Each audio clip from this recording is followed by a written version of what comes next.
जी आपका भी और सहयोगी आनंद अमृतराज आपका भी हमारे साथ जुड़ने के लिए। तो देखिए, चुनावी वक्त जब आता है तो हृदय परिवर्तन इस तरीके से और ज्ञान बोध अचानक से लोगों को और नेताओं को होने लगता है।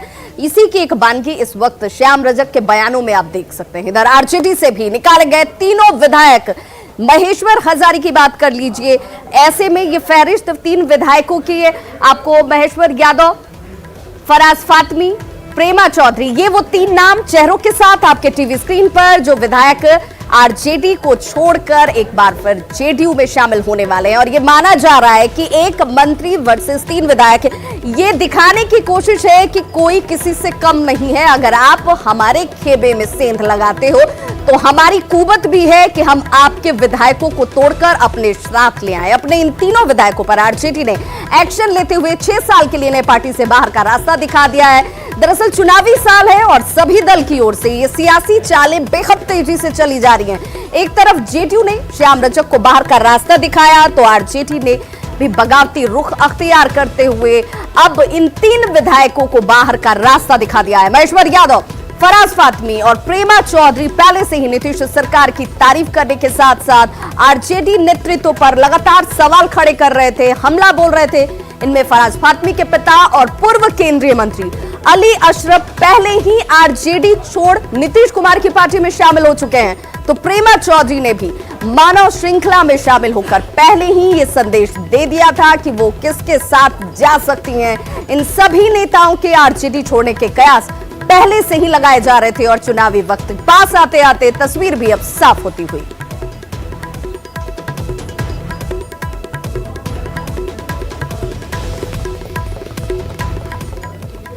तो देखिए, पार्टी से निकाले जाने के बाद फराज फातमी ने आरजेडी नेतृत्व पर हमला कर दिया है। उन्होंने कहा है कि आरजेडी अल्पसंख्यकों का वोट तो लेना चाहता है लेकिन अल्पसंख्यक नेताओं को आगे बढ़ने नहीं देना चाहता।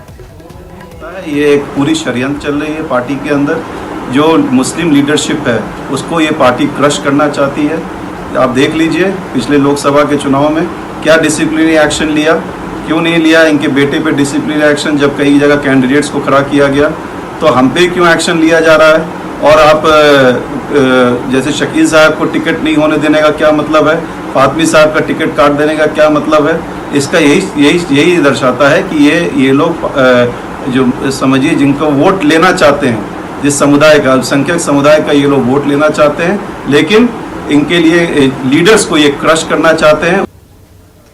तो आरोप और प्रत्यारोप का दौर शुरू हो चुका है। इधर आरजेडी से निकाले गए तीनों विधायकों के जेडीयू में शामिल होने पर बीजेपी की ओर से भी प्रतिक्रिया सामने आई है। पार्टी नेता संजय पासवान ने कहा है कि चुनावी वक्त में जो लोग एनडीए में आना चाहते हैं उनका स्वागत है। और उन लोग का स्वागत है, एनडीए के किसी घटक में उनका स्वागत है। वो आए, जदयू ज्वाइन करें, भाजपा ज्वाइन करें, लोजपा ज्वाइन करें, आना चाहिए उनको। हम लोग स्वागत करेंगे। हम लोग तो ऐसे में समझने वाली बात यह है कि आरजेडी ने एक झटके में अपने 3 विधायकों को आखिर क्यों पार्टी से 6 साल के लिए निकाल दिया।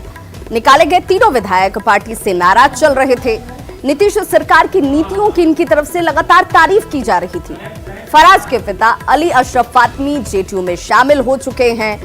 गायघाट विधायक महेश्वर यादव लगातार लालू पर सवाल उठाते रहे थे। प्रेमा चौधरी की बात कर लें तो प्रेमा चौधरी भी नीतीश कुमार की तारीफ करते नहीं थक रही थी। और ये वो सिलसिला है जिसे देखते हुए आरजेडी की तरफ से यह फैसला लिया गया कि ये अगर ज्यादा नासूर बन जाएगा उससे पहले इस पर कार्रवाई कर दी जाए। पार्टी को इसका हित जो है वो साधना हो तो ऐसे में ये सबसे बाकूल वक्त है। चुनाव से पहले इस तरह की कार्रवाइयां अमूमन देखने को मिलती हैं। और हमारे सहयोगी अमित कुमार हमारे साथ लगातार जुड़े हुए हैं, हम उनका रुख करना चाहेंगे। अमित, क्या इसे सिर्फ चुनावी साल में एक तरीके से कह लिया जाए कि एक परिपाटी सी बनी हुई है, जिस तरीके से एक दल से निकल के दूसरे दल में शामिल हो जाया जाता है, या फिर ये माना जाए कि पार्टी को लगा कि ये सबसे माकूल वक्त है ऐसे लोगों को बाहर का रास्ता दिखा देने में जो पार्टी के लाइन से बाहर जा रहे थे?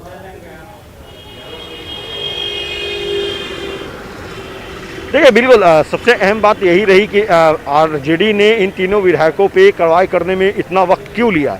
तो इसको लेकर के जब प्रेस कॉन्फ्रेंस कर रहे थे आलोक मेहता, जब ये जानकारी दे रहे थे कि राष्ट्रीय अध्यक्ष लालू प्रसाद यादव के दिशा निर्देश के बाद इन तीनों विधायकों को पार्टी से 6 साल के लिए निष्कासित किया जा रहा है। उस वक्त एक सवाल हमने भी पूछा था उनसे, और सवाल यही था कि आखिर ये इतनी देरी क्यों की गई, क्योंकि महेश्वर यादव जो है जब से वो विधायक बने 2015 के बाद लगातार उनका मुखालफत जो है वो देखने को मिल रहा था। पार्टी नेतृत्व पे वो सवाल खड़ा कर रहे थे, तेजस्वी यादव पे वो सवाल खड़े कर रहे थे। तो आखिर 5 सालों तक, तकरीबन 5 सालों तक पार्टी ने उन्हें बर्दाश्त क्यों किया। दूसरा सवाल ये है कि जो प्रेमा चौधरी है वो भी लगातार पार्टी से अलग होकर के लाइन ले रखी थी, लगातार जो राज्य सरकार है, नीतीश सरकार है, उनका गुणगान वो कर रही थी। तो उन्हें भी पार्टी से निष्कासित करने में इतना वक्त क्यों लिया। फराज फातमी की जो बात है तो ये पब्लिक डोमेन में आ चुकी थी बातें कि फराज फातमी जो है वो पार्टी की नीतियों से विरुद्ध चल रहे हैं, पार्टी गतिविधि जो होती है उसमें वो शामिल नहीं होते हैं।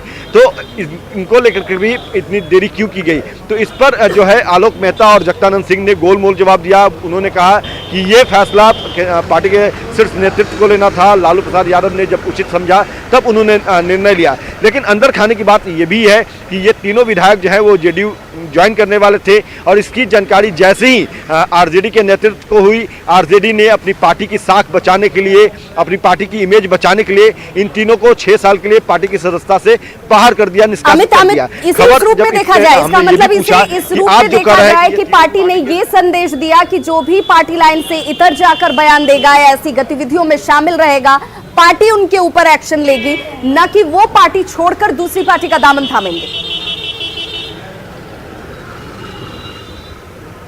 नहीं, देखिए यहाँ एक सवाल ये भी था, हमने पूछा आलोक मेहता से कि आप ये कह रहे हैं कि ये तीनों पार्टी से लाइन से विरुद्ध जाकर कर काम कर रहे थे, इसलिए इन्हें पार्टी से बाहर किया गया है। तो पार्टी लाइन से अलग जो है वो चंद्रिका राय भी है, तो उनके खिलाफ क्यों नहीं कार्रवाई की गई, उन पर क्यों अभी जो है नरमी बरती जा रही है। तो यहाँ पे आलोक मेहता और जगदानंद सिंह दोनों असहज हुए। उन्होंने कहा कि इस पर भी जो निर्णय है पार्टी के शीर्ष नेतृत्व लालू प्रसाद यादव ही लेंगे। लेकिन कहीं ना कहीं एक सवाल तो बड़ा यहाँ खड़ा होता है कि आखिर ये तीनों जब जेडीयू के संपर्क में थे, खबर ये है कि 1 से 2 दिन में ये जेडीयू की सदस्यता भी लेंगे, तो जाहिर सी बात है कि ऐसे में पार्टी को अपना इमेज बचाना था, आरजेडी को अपनी इमेज बचानी थी, तेजस्वी यादव को भी अपना इमेज बचाना था। यही वजह रही कि इन तीनों को पार्टी से बाहर का रास्ता दिखाया गया है। एक्शन लेना ज्यादा माकूल इस वक्त है, ये सबसे महत्वपूर्ण था और इसीलिए इस तरह का फैसला पार्टी की तरफ से लिया गया। बहुत बहुत शुक्रिया अमित कुमार तमाम जानकारी के लिए।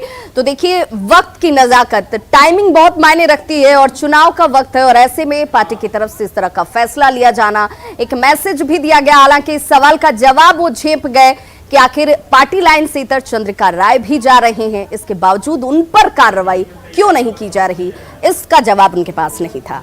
रुक करेंगे दूसरी खबर का। जाको राखे साइया मार सके ना कोई, ये कहावत चरितार्थ हुई है पटना के दनियावा में, जहां एक सीमेंट लदे हाईवा ने साइकिल सवार को टक्कर मार दी और इसके बाद साइकिल सवार ट्रक के नीचे फंस गया। तस्वीरें आपके सामने हैं, देखिए ये शख्स बुरी तरह से ट्रक के नीचे फंसा हुआ है, लेकिन इसके बावजूद भी ये जीवित है, इसकी जान बच गई। ट्रक सवार ने गाड़ी रोक दी और लोगों से मदद की गुहार ट्रक सवार की तरफ से ही लगाई गई। राह चलते लोग मदद के लिए आगे आए और फिर जेसीबी की मदद से ट्रक को जमीन की सतह से ऊपर उठाया गया और फिर इस साइकिल सवार को सुरक्षित बाहर निकाला गया। तो खबरों का सिलसिला लगातार जारी, आप देखते रहिए न्यूज़ 18 बिहार झारखंड और अपना बहुत ध्यान रखिए।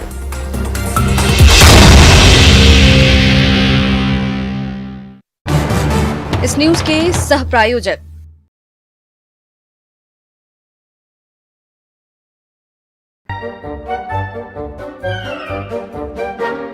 अखबार हुआ ठप, आउटडोर हुआ बेकार, टीवी ही दे रहा है विज्ञापन को तेज रफ्तार। करोड़ों दर्शकों तक न्यूज 18 पहुंचाएगा आपका ऐड।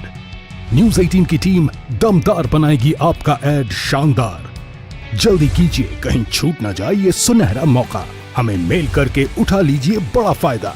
ये स्पेशल ऑफर है